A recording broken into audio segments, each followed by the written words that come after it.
Shalom, selamat pagi.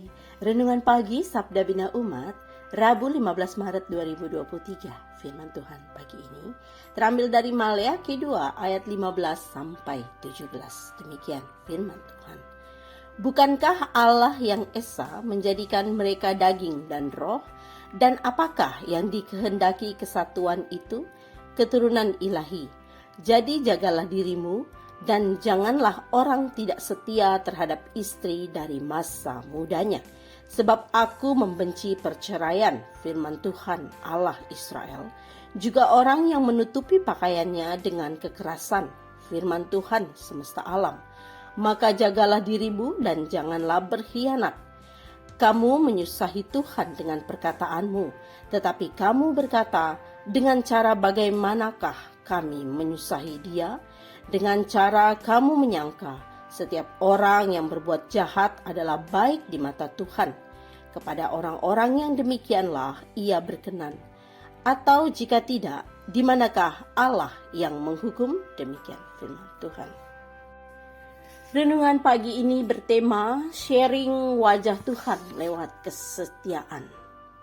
Firman Tuhan pada saat ini kembali diawali dengan pertanyaan tentang proses penciptaan manusia yang dilakukan oleh Tuhan. Dalam proses penciptaan ada semacam penyatuan antara daging dan roh. Tujuannya adalah agar manusia yang diciptakan dapat hidup dan memaknai hidup seperti yang Tuhan maksudkan. Gambaran tentang roh dan daging juga merupakan gambaran tentang relasi laki-laki dan perempuan yang Tuhan buat. Oleh karena relasi tersebut terkait dengan Tuhan, maka Tuhan tidak menyukai adanya perceraian. Relasi antara laki-laki dan perempuan dalam bacaan kita bukan hanya terkait dengan ciptaan, tapi juga sharing wajah Tuhan, karena manusia diciptakan menurut gambar dan wajah Tuhan. Dalam diri manusia ada benih Tuhan yang dapat dipahami sebagai awal dari hidup yang penuh dengan ketaatan dan kedamaian dalam diri manusia. Kebaikan yang Tuhan sudah buat dalam diri manusia harus dijaga dengan baik oleh manusia. Pada bagian selanjutnya, penulis kitab Maleakhi memperlihatkan persoalan berulang.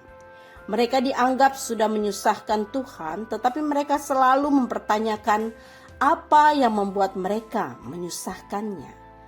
Ada pola pikir terbalik yang digunakan oleh mereka dengan melihat bahwa tindakan jahat mereka merupakan sesuatu yang baik di mata Tuhan.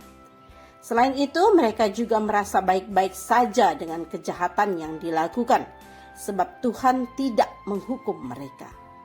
Firman Tuhan saat ini mengingatkan kita bahwa kehadiran kita dalam hidup ini selalu terkait dengan sharing wajah Tuhan. Sharing wajah Tuhan meminta kita untuk selalu hadir dalam kebaikan. Mengusahakan kebaikan dalam hidup merupakan salah satu cara hidup dalam kesetiaan sebagai ciptaan Tuhan. Semua ini harus dilakukan dalam kesadaran diri sebagai ciptaan Tuhan yang memiliki tugas dan tanggung jawab.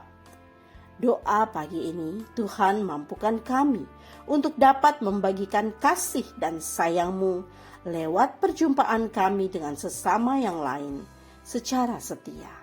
Amin. Demikian renungan pagi ini, selamat beraktivitas. Tuhan Yesus memberkati.